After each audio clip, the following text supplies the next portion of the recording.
जेलरू धरापड़ा गंजेई mafia. Commissionerate police special crime unit SU पंजारे पड़ी गंजेई माफिया राहुल सेठी। जड़े सहयोगी को झारपड़ा जेल को देखा करने आसवा समय एसयू ताकू गिरफ्त करिछि। ताठारो गोटे कार और 2टी मोबाइल जबत कर आज कमिशनरेट कार्यालय आयोजित एक सांबादिक सम्मेलन सूचना देते एसीपी शरद साहू पीआरओ। घटनार अधिक तदंत ताकू रिमांड अणाजिबो श्री साहू कहते।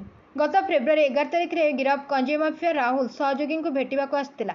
राज्य को जोगाउला मुंबई रे सर्वाधिक ग्राहक हिरो हिरोइन संपर्क निर्वाचन आनी 90 लक्षर बयना।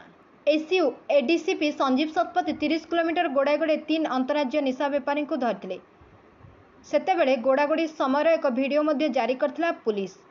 एही गैंग्र मुख्य तथा कुख्यात गंजेई माफिया राहुल पुलिस को चकमा दे फेरार हो जाइथिला।